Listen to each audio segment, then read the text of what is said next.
This video is another one that I have pre-recorded, so I'm not entirely up to date and 100% sure about what's going on with the protests and the Black Lives Matter movement at this exact time.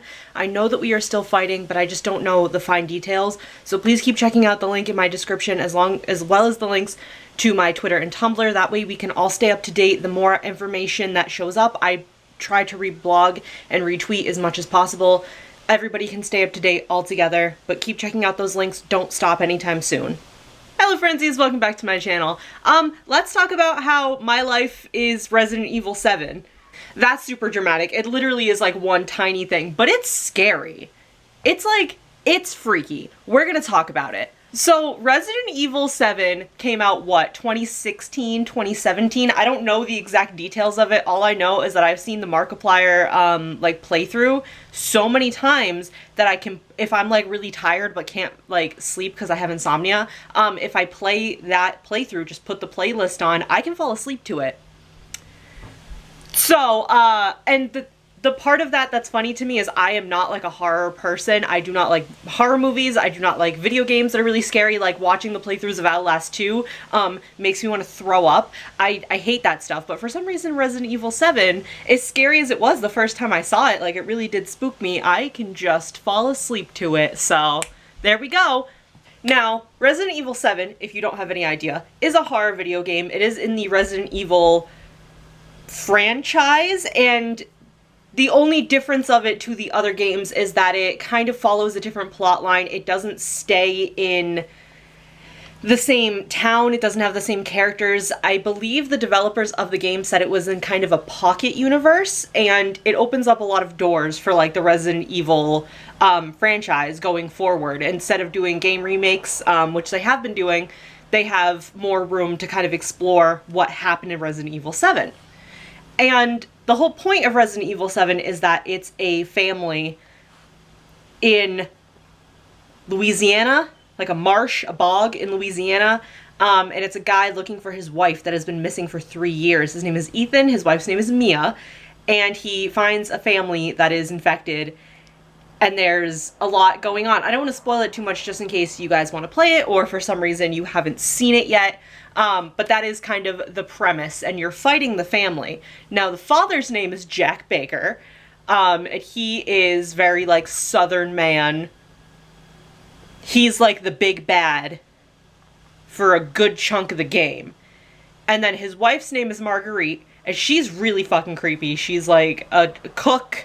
She likes to cook things, and her thing is bugs, okay?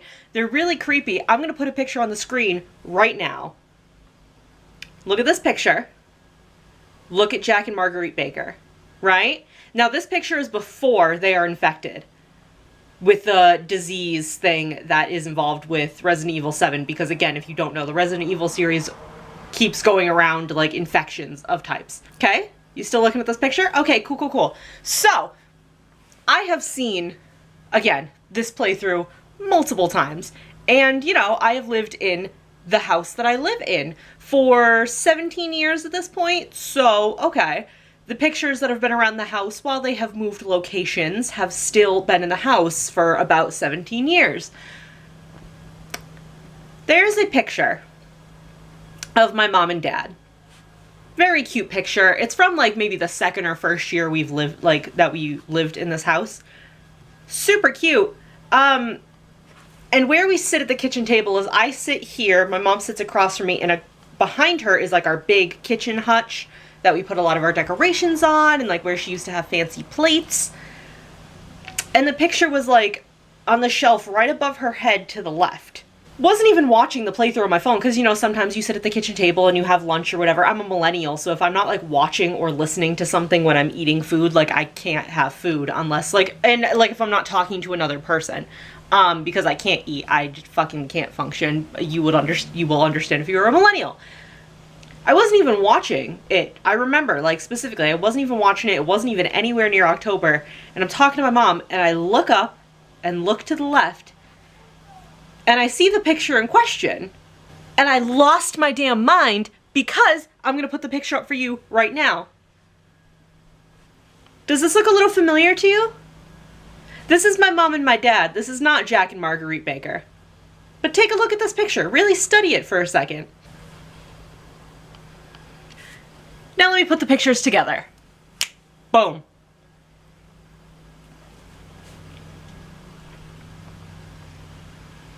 Is that not, get the pictures down, get the pictures down. Is that not the scariest shit you've ever seen? And that's just it. There's DLC later in the game that shows you the family before you meet them as Ethan. My mom and dad are Jack and Marguerite Baker pre-Resident Evil 7 infection. Does that mean I'm Zoe? Does that mean I'm Zoe? Because I don't want to be Zoe. Zoe fucking dies, okay? I don't want to be Zoe. Spoiler alert, Zoe dies. I don't want to be Zoe. I'm not a zombie apocalypse kind of person. If zombie apocalypse happens and I get bit and just fucking kill me, actually just kill me if the zombie apocalypse happens in general. I don't want to survive in this world. It's scary because that's just it. Go back and look at those pictures. My mom's head is tilted the same way. She's like holding her body the same way. My dad is like making the same fucking face. It's so scary. My life is Resident Evil 7, like, pre-infection, and I really hope it stays pre-infection. First of all, we do not have the house to be in Resident Evil 7. I would die instantly because there's nowhere to fucking hide in this place. We do not live in Louisiana. So there's not like a bog, but it's like, is it called a bog? What is it called when it's like a little bit swampy, but it's not a swamp? Because that's what we have like behind our house in the woods. And I just, there's no Ethan that's gonna come fucking save me because he's looking for his wife. Okay? I'm not gonna get out of this. Okay, I'm being like over dramatic to like make the video more interesting, but yeah, isn't that kind of scary? That is something I realized, like I said, like a year or two ago, and it's so spooky. We talk about it all the time because every time I bring it up, I tweeted it a while, like years ago, whenever, you know, the year or two ago that I realized. And every time I look at it with my mom, it's so spooky, both of us get freaked out. And it's just funny to me that that's like my life. And I want it to be a little overdramatic and a little spooky because it's spooky month. So I hope you guys enjoyed the video. Please leave a thumbs up if you did, and pray for me. Because I'm Zoe. And this is the danger of my life. Anyway, thank you guys so much for watching. I will see you in the next video. Bye!